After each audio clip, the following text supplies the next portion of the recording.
జరిగిన ఘటనలు, ఈ బాలుడు అనగా క్రిస్మస్ సందర్భంగా పుట్టినటువంటి క్రీస్తు అనే బాలుడి యొక్క దివ్య రాజ్యం, దేవుని రాజ్య స్థాపనలో భారతదేశంలో ఏ విధంగా దేవుని రాజ్య స్థాపన జరుగుతుంది. Non violence movement Leo Tolstoy గారు రాసిన పుస్తకానికంటే ముందే మన దేశంలో గాంధీ గారు చేపట్టి మన దేశానికి టైటస్ గారు, అక్కమ్మ గారు ఇలాంటి ఎందరో క్రైస్తవ నాయకులు ఆయనకు తోడుగా ఉండి నడిచి భారతదేశానికి స్వాతంత్రోద్యమంలో తోడ్పాటుగా ఉన్నారు. మన ప్రజలు నిన్న రేవంత్ అన్న గారు పార్లమెంట్ లో మాట్లాడిన మాటలు నేను విన్నాను. ఫైనాన్స్ మినిస్టర్ కు జవాబు చెబుతూ, నేను శూద్రుణ్ణి కాబట్టి నా హిందీ బాగలేదు అన్నట్లుగా మీరు అన్నారు అంటూ ఆయన చేసిన వ్యాఖ్యలు ఎక్కడో విభజించి పాలించాలి అన్నటువంటి ఆ శక్తులకు సూటైన ధీటైన సమాధానం అనిపించింది. జేమ్స్ సిల్వెస్టర్ గారిని కూడా వేదిక మీద ఆహ్వానిస్తున్నాం. మార్టిన్ మైకేల్ అన్న ఇవ్వాల్సిందిగా భారతి గారిని కోరుతున్నాం. అదేవిధంగా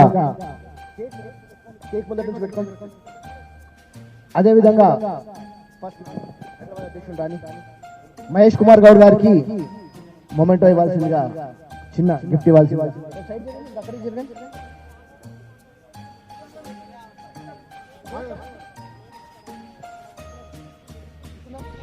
అదేవిధంగా చిన్నారెడ్డి అన్న గారు,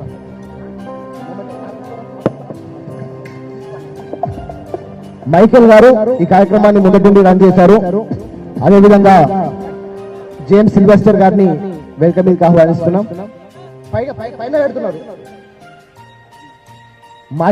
మార్టిన్ మైకేల్ అన్న.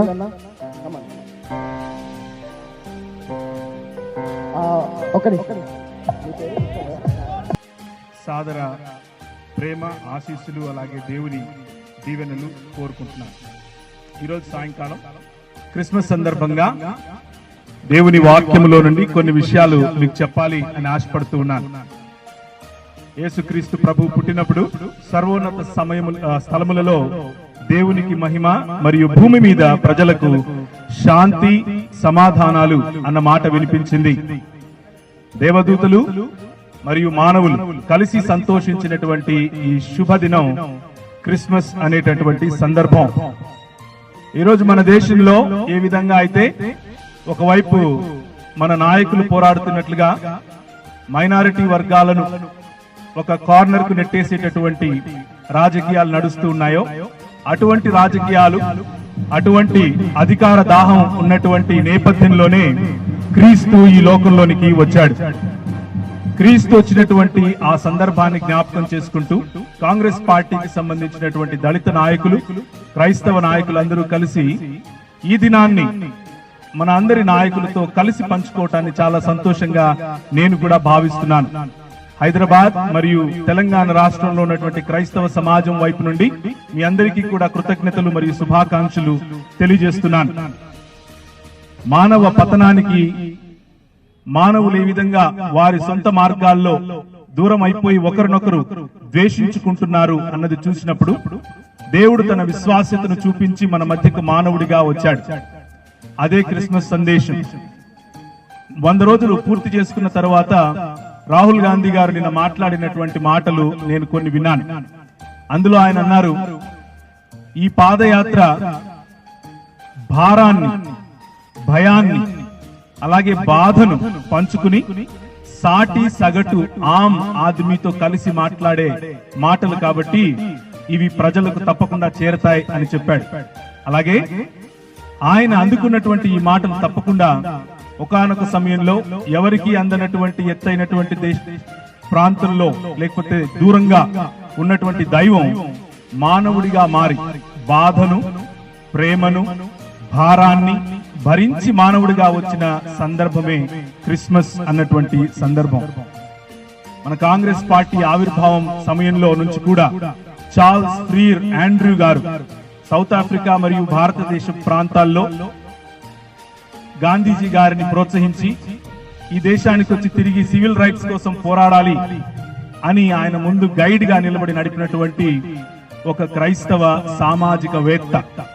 ఆయన కారణంగా గాంధీ గారు వెస్ట్ మినిస్టర్ అబే లో సంపాదించుకున్నటువంటి ఆ క్రైస్తవ భావజాలంతో ఉన్నటువంటి చర్చ, దాని కారణంగా భారతదేశంలో కాంగ్రెస్ పార్టీని బలోపేతం చేయటం, ఆ తర్వాత ఆయన చేపట్టినటువంటి సహాయ నిరాకరణోద్యమం, చోరాచోరీ అనేటువంటి ప్రాంతంలో జరిగిన ఘటనలు, ఈ బాలుడు అనగా క్రిస్మస్ సందర్భంగా పుట్టినటువంటి క్రీస్తు అనే బాలుడి యొక్క దివ్య రాజ్యం, దేవుని రాజ్య స్థాపనలో భారతదేశంలో ఏ విధంగా దేవుని రాజ్య స్థాపన జరుగుతుంది అనగా అదేదో ఒక పొలిటికల్ పవర్ గా కాకుండా సేవ, సమాజోద్ధరణ, సమానత్వం, సౌభ్రాతృత్వం, అందరం కలిసి ఒక మానవ జాతిగా, ఒక మానవ స్ఫూర్తితో బ్రతకాలి అన్నటువంటి, ఒక చెంప కొడితే ఇంకొక చెంప చూపించండి అన్నటువంటి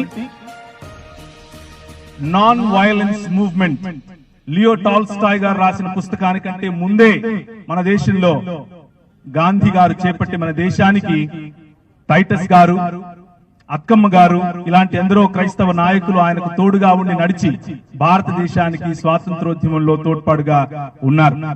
ఇండిగో రెవల్యూషన్ అనేటటువంటి ఉద్యమం బెంగాల్ ప్రాంతంలో జరిగినప్పుడు భూస్వామ్యం అలాగే ధనబలంతో కూడినటువంటి వారి వ్యతిరేకంగా సహాయ నిరాకరణ అన్నటువంటి ఇండిగో రెవల్యూషన్ తరువాత ఆర్సి మజుందార్ గారు రాసినటువంటి పుస్తకం ప్రకారం గాంధీ గారు అదే కాంగ్రెస్ పార్టీలోనికి తీసుకుని వచ్చి బ్రిటిష్ సామ్రాజ్యం కొమ్ములు వంచారు.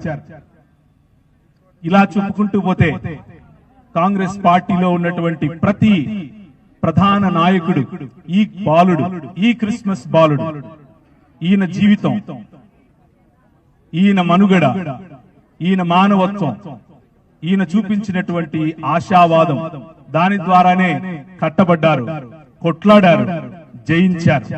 Non violence. కానీ ఈ రోజు భారతదేశంలో జరుగుతూ ఉన్నటువంటి అనేకమైనటువంటి అంశాలకు వ్యతిరేకంగా ఎవరైనా గొంతు విప్పి కాస్త మాట్లాడుతున్నారు అనంటే అది మన పార్టీ, మన ప్రజలు. నిన్న రేవంత్ అన్న గారు పార్లమెంట్ లో మాట్లాడిన మాటలు నేను విన్నాను.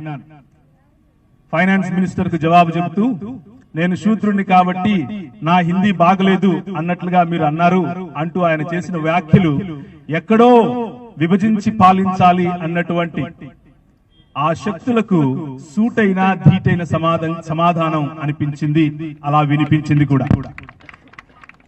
దానికి కారణం సమానత్వం అన్నటువంటి భావజాలం. అంబేద్కర్ గారు రాసినటువంటి సమానత్వం, అంబేద్కర్ గారికి చూపించినటువంటి సమానత్వం, గాంధీ గారికి అర్థమైనటువంటి సమానత్వం ఈ రోజు విభజన పాలకులకు అర్థమయ్యేలా పార్లమెంటులో గళమెత్తి మాట్లాడిన మన నాయకులకు కూడా కృతజ్ఞతలు తెలియజేస్తున్నాను. అదే నిజమైన క్రిస్మస్ సందేశం. మానవుని పతన స్థితిలో దేవుడు మానవుడిగా మారి మానవులందరినీ అటువంటి ఉన్నతమైన స్థితిలోనికి అనగా ఐక్యత, అనగా సమానత్వం, అనగా వనరుల వికేంద్రీకరణ వంటి ఆలోచనలతో నింపినటువంటి ఆ మహా యజ్ఞమే క్రిస్మస్ సంబరాలు. ఆఖరి మాట చెప్పి నేను ముగిస్తాను. ఈనాడు రాహుల్ గాంధీ గారు చేస్తున్న పాదయాత్ర అయినా, ఆనాడు మన దివంగత నేత వైఎస్ రాజశేఖర్ రెడ్డి గారు కాంగ్రెస్ ముద్దుబిడ్డ, ఆయన చేసినటువంటి పాదయాత్ర అయినా ఒకవైపు చదువు, ఇంకొక వైపు వైద్యం, విద్య, వైద్యం మరియు కుటుంబం అన్నటువంటి నినాదంతో ఏ విధంగా అయితే ముందుకొచ్చిందో, భారము, బాధ మరియు సామాన్యమైన మానవుడికి చేరుకునేటటువంటి మాటలు, ఈ మాటలతో పాదయాత్ర నడిచిందో అటువంటి యజ్ఞాన్ని మన తెలంగాణ రాష్ట్రంలో ఈ క్రిస్మస్ సందర్భాలతో, లేకపోతే ఈ క్రిస్మస్ సందర్భంలో మైనారిటీలను ఒకవైపు తోసివేస్తున్న సందర్భంలో, హక్కులను కాలరాజేస్తున్న సందర్భంలో ఏమాత్రము కొంచెము జాగా వదిలినా కానీ ఇది నాది అని ఆక్యుపై చేసే సందర్భంలో మన నాయకులు, మనవారు గళమెత్తి కదం తొక్కి ముందు నిలబడి అటు సిఏఏ ఎన్ఆర్సీ సందర్భంలో అయినా సరే, లేకపోతే ఇంకా ఎటువంటి సందర్భంలో రీసెంట్ గా వచ్చినటువంటి సందర్భంలో అయినా సరే మన నాయకులు ముందుండటానికి చాలా గర్విస్తున్నాను, చాలా సంతోషిస్తున్నాను. క్రైస్తవ సమాజం మరియు క్రైస్తవ బిడ్డలు యేసు ప్రభువుతో ప్రార్థిస్తూ ఉంటారు, మీకు తోడుగా ఉంటారు, దానికి తోడుగా మీతో కలిసి నడుస్తారు. ఇంతవరకు ఏదైనా ఏ సమాజమైన మిమ్మల్ని వెంట విడవకుండా వెంబడించింది అని అంటే అది క్రీస్తు బిడ్డలే. ఆ విషయాన్ని జ్ఞాపకం ఉంచుకొని వారికి తగినటువంటి ఆలోచన, వారికి తగినటువంటి సర్వ మానవ సౌభ్రాతృత్వం అనేటటువంటి ఆలోచనలతో మనం అందరం ముందుకెళ్లేట్లుగా ఈ క్రిస్మస్ సంబరాలు మనకు ఆశీర్వాదములను, నిండైనటువంటి మెండైనటువంటి దీవెనలను ఇచ్చునుగాక. ఒక చిన్న ప్రార్థన చేసి ముగిస్తాను. తలలు వంచినట్లయితే ప్రార్థిద్దాం. కృపగలిగిన తండ్రి, మా పార్టీ ఆవిర్భావం మొదలుకొని ఇప్పటి వరకు కూడా పేద బడుగు బలహీన వర్గాల కొరకు పనిచేస్తున్నటువంటి ఈ ప్లాట్ఫామ్ ను ఆశీర్వదించండి. గళాన్ని మరింత ఉధృతం చేయటానికి, మరింత బలోపేతంగా విశ్వవ్యాప్తంగా వినిపించటానికి, విభజించి పాలించే మనస్తత్వం నుంచి దూరంగా ఐక్యత, సమైక్యత అనేటటువంటి అందరికీ వనరులు విస్తరింపచేయాలి అనేటటువంటి ఆశాభావంతో ముందుకెళ్తున్నటువంటి మా నాయకులను ఆశీర్వదించండి. మీరాకడ పాపుల కొరకు, బలహీనుల కొరకు, మాతో మమేకమయ్యే మానవత్వం కొరకు అన్న విషయాన్ని జ్ఞాపకం చేసుకుని అదే నాందితో నీ రాజ్య స్థాపనలో మేము ఈ నాయకులకు వెంటండి నడవటానికి సహాయం చేయమని, పార్టీని, వారి పనులను, వారి కార్యక్రమాల్లో ఉన్నటువంటి ప్రతి అంశాన్ని ఆశీర్వదించమని, చేరి వచ్చిన ప్రతి ఒక్కరిపైన నీ మెండైన దీవెనలు ఉంచమని యేసు నామమున అడుగుతున్నాం తండ్రి. ఆమేన్. థాంక్యూ.